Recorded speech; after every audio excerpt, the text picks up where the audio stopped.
மகாதேவன் அவர்கள், அடுத்து அஸ்கோ பார்பலா அவர்களுடைய முயற்சிகள் கூறப்பட்டுள்ளன. கடைசியில் முக்கியமானது இந்த கட்டுரையில் இந்த பகுதி தான். எழுத்துக்களா படவரைவு குறிகளா என்ற விவாதம் தான் பெரும்பகுதி இந்த கட்டுரையாக உள்ளது. அந்த படிக்க முடியாத ஆனால் எழுத்துக்களே என்ற ஒரு பகுதியும், அதை தொடர்ந்து கருத்தாளர்களும், ஸ்டீவ் பார்மனுடைய தலையீட்டுக்கு பிறகு தொடர்ந்து பல கருத்தாளர்கள் வருகிறது. அண்மை காலையில் மேலும் ஸ்டீவ் பார்மனுடைய கருத்துக்களை எதிர்த்து பல ஆய்வு கட்டுரைகள் வந்துள்ளன. புதிதாக ஊக்கமூட்டும் ஆய்வாக அமைகிறது. எனவே இத்துடன் நான் என் கட்டுரை முடித்துக் கொள்கிறேன். சிந்துவெளி பண்பாடும் எழுத்துகளும் திராவிட தொடர்புகளும் என்பது இந்த அமர்வினுடைய தலைப்பு. இந்த தலைப்பை பற்றி 2 மணித்துளிகளிலே சில உலகத்திலே ஒரு பரபரப்பு ஏற்பட்டது.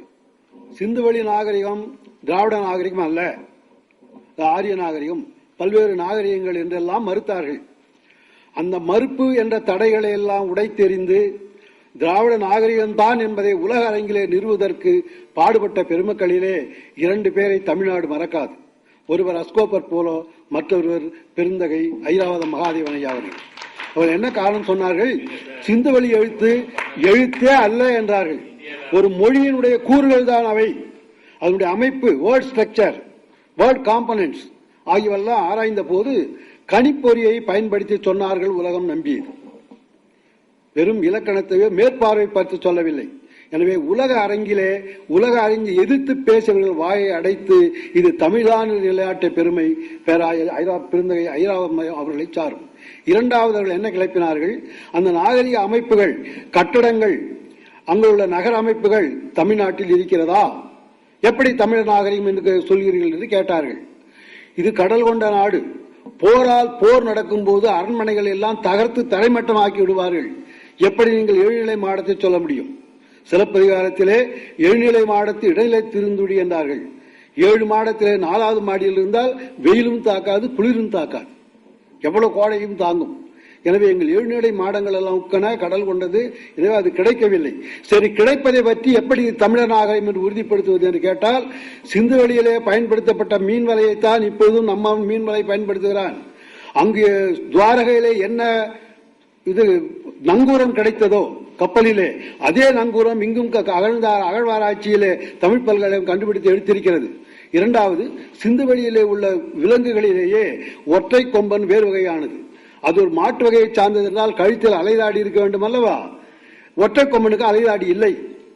அந்த அலைதாடி இல்லாத விலங்குகள் தென்னாட்டில் இருந்தவருக்கு என்ன சான்று? கொற்கைக்கு போங்கள். கொற்கையில் இப்பொழுதும் உள்ள மாடுகள் சிலவற்று மேல் அலைதாடி இல்லை. ஒரு நண்பர் ஆஸ்திரேலியா சென்றார். ஆஸ்திரேலியாவில் உள்ள மாட்டு வகைகளை பார்த்தபோது அலைதாடியே இல்லையே என்றார். அதையா சிந்துவெளி எருது என்றேன். ஆக இந்த ஒத்துமை இருக்கிறது. அதற்கடுத்து சிந்துவெளி முத்திரைகளிலே காணப்படுகின்ற கோட்டைகள், கோட்டை என்றால் சுற்றிலும் எல்லாம் அகழி இருக்க வேண்டும். சுற்றிலும் அகழி இல்லை. கோட்டை வாயிலை சுற்றி அரைவட்ட வடிவிலே அகழி இருக்கிறது. அப்படிப்பட்ட முத்திரைகள் கிடைத்திருக்கிறது. இப்பொழுதும் கன்னியாகுமரி மாவட்டம் விளவங்கோட்டுக்கு போங்கள். அங்க அதங்கோட்டை ஆசான் பிறந்த இடமெல்லாம் இருக்கிறது. அந்த பகுதிகளில் கேரள நாட்டிலே ஏரிகளுக்கு நீர்நிலைகள் ஏரிகள் கட்டும்போது மேடும் பள்ளமாக இருப்பதனாலே அரைவட்டத்திலேயே ஏரிகள் கட்டியிருக்கிறார்கள். சிந்துவெளியில் உள்ள அரைவட்ட வடிவமும் இந்த வடிவமும் ஒத்திருக்கிறது. வீட்டை சாணத்தால் மெழுகி கோலமிட்டிருக்கிறார்கள். இப்படி உள்ள ஒப்புமைகளை காணும் போது ஏராளமான ஒப்புமைகள் நமக்கும் தமிழுக்கும் அவர்களும் தொடர்புள்ளது. தமிழர் நாகரிகம் தான் அது என்பதற்கு மற்றொரு பெரிய வலிய சான்று என்ன என்று கேட்டால், ஆரிய நாகரிகம் என்பது யாக நாகரிகம், யாகங்கள் செய்வது. திராவிட நாகரிகம் என்பது யோகம் செய்வது. யோகம் செய்வது திராவிட நாகரிகம், யாகம் செய்வது ஆரிய நாகரிகம். யாகத்திற்குரிய அடிப்படை சுவடுகள் அங்கு தெரியவில்லை. யோக நிலையிலே இருக்கின்ற முத்திரைகள் நிறைய இருக்கின்றன. அப்போது திராவிட நாகரிகமா யார் நாகரிகம்? இப்படிப்பட்ட 40 சான்றுகளை நான் என் நூலிலே, சிந்துவெளியில் முந்து தமிழ் நாகரிகம் என்ற நூலிலே 40 காரணங்களை காட்டி அது தமிழர் நாகரிகம் தான் என்று நிறுவி காட்டியிருக்கிறேன். தெற்கே இருந்தால் வடக்கே போனவர்கள் என்பதற்கு சான்றையும் நான் காட்டியிருக்கின்றேன். இப்பொழுது பேசிய பெருமக்கள் நாகரிகம் தொடர்பாக சில செய்திகளை சொன்னார்கள். எழுத்துகள் தொடர்பான சிறு ஒன்றும் முடியவில்லை. நான் அதை எழுத்தாக படித்து 5000 முத்திரையும் படித்து விட்டேன். ஆனால் நீங்கள் இடமிருந்து படித்ததை உலகம் ஒப்புக்கொள்ளாது என்று ஐயா அவர்கள் சொல்லியிருக்கிறார்கள், ஐரா மகாதேவன் அவர்கள். எனவே ஆராய்ச்சி உலகம் என்பது அதை கருதும். இப்பொழுது அடுத்த அமர்வு தொடங்க இருக்கிறது. இடைவெளியில் உள்ள 5 மணித்துளிகளிலே வினா நேரம். எனவே இதுவரை 4 பேசிய பேச்சுகளிலே நீங்கள் ஏதாவது கேட்க வேண்டியிருந்தால் வினா கேட்கலாம். எந்த வினா தொடர்பான ஒரு புக்ல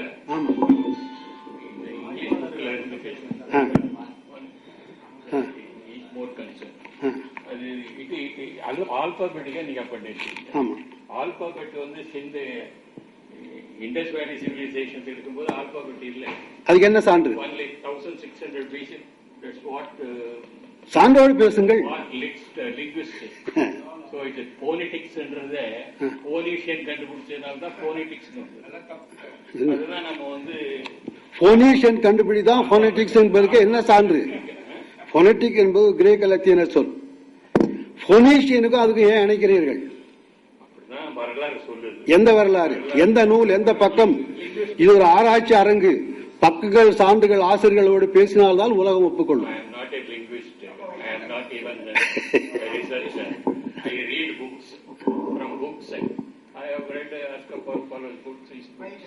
And all books I have read on Indian civilization. That's why I come here. I am advocate by profession. So, alphabet it is well agreed. I am subject to correction by Dr. Maharaj. அந்த ஒரு வினாவுக்கு மட்டும் நான் விடை சொல்கிறேன். உலக மொழிகள் ஒரு நிமிடம் மீண்டும் நீங்கள் வினா கேட்கலாம். உலக மொழிகள் எல்லாம் பட எழுத்தில் இருந்துதான் தோன்றியது. பட எழுத்து அசை எழுத்தாகி தனி எழுத்தாயிற்று. ஆங்கிலத்தில் எம் இருக்கிறது. அதுக்கு பழைய மொழியிலே மேம் என்று பெயர். பாபிலோன் மொழியிலே அலை போன்று இருக்கும். அந்த மேம்ல உள்ள எம் தான் அதுக்கு ஒலிப்புரியா வச்சுட்டாங்க. பி என்பது பெத் என்றால் வீடு. பாபிலோனிய மொழியில 2 அறைகள் கொண்ட ஒரு வீடு. அதை பி என்ற வடிவமாக போட்டு 2 அறை இருக்கா, பெத் இருக்கா. எனவே 2 அறை போன்று இருப்பதனாலே அதுக்கு பி என்று பெயர் கொடுத்தார்கள். அந்த வீட்டின் வடிவமே ஒரு எழுத்தாகிவிட்டது. சிங்கம் படுத்துக்கொண்டு தலை தூக்கி கொண்டிருக்கிறது. அது எல் என்ற வடிவத்திலே சிங்கம் போட்டான், லியோ. எனவே வெறும் தலை தூக்கி இப்படி படுத்துக் கொண்டிருந்தா அந்த வடிவமே லியோ ஆகிவிட்டது. ஆக உலக மொழி எழுத்துக்கள் எல்லாம் பட எழுத்திலிருந்து தோன்றியது. சிந்துவெளி எழுத்தும் பட எழுத்திலிருந்து தோன்றி அசை எழுத்துக்கு வந்து தனி எழுத்து நிலையை அது அடைந்திருக்கிறது என்பதை நூலில் காட்டியிருக்கிறேன். என் நூலை படித்துவிட்டு அதற்கு தனி கருத்தரங்கு வைக்கலாம். நான் இதுவரை 150 மாணவர்களுக்கு பயிற்சி கொடுத்திருக்கிறேன். சிந்துவெளி எழுத்தும் பிராமியம் படித்து அதிலிருந்தா இது வந்தது என்பதற்கு. எனவே சென்னை பல்கலைக்கழகத்தில் வைக்கிறோம். ஒரு நாள் வாருங்கள், விரிவாக சொல்கிறோம். அடுத்து யாராவது வினா? அச்சடிச்சதுல பஞ்ச நாடுனே இருக்கு. அதாவது நீங்க போட்டு காமிச்ச படத்துல சரஸ்வதினு ஒரு நதியை காமிச்சிங்க. அது வந்து ஏற்கனவே ரொம்ப தொன்மையான காலத்துல அதுக்கு பஞ்ச நாடுங்கிற பஞ்சாபுக்கு பஞ்ச நாடுன்னு பேர் இருந்திருக்கு. என்கிட்ட உள்ள பழைய இங்கிலீஷ் புக்ல இருக்கு. காமிக்கலாம். கொஞ்சம் மன்னிக்க வேண்டும். சரஸ்வதி ரிவர் என்பது பிற்காலத்தில் கொடுக்கப்பட்ட பெயர். அது ஆரிய நாகரிகம் என்று சொல்லுகிறார்கள். நான் குஜராத்துக்கு போயிருந்தேன். பொள்ளாச்சி மகாலிங்கம் 6 மாதம் அனுப்பியிருந்தார் சிந்துவெளி ஆய்வுக்காக. அங்குள்ள மக்களை கேட்டால் அது குவாரி கன்யா என்று சொல்லுகிறார்கள். குவாரி கன்யா என்று குஜராத்தில் ராஜஸ்தான் மொழியிலும் என்ன பொருள் என்று கேட்டால் குமரி என்ற சொல்லை அவர்கள் குவாரி என்பார்கள். குவாரி கௌரி ஆகும். கௌரி கௌர், சரஸ்வதி கௌர் என்றெல்லாம் பெண்கள் பேர் வைத்துக் கொள்வாங்க வடநாட்டில்.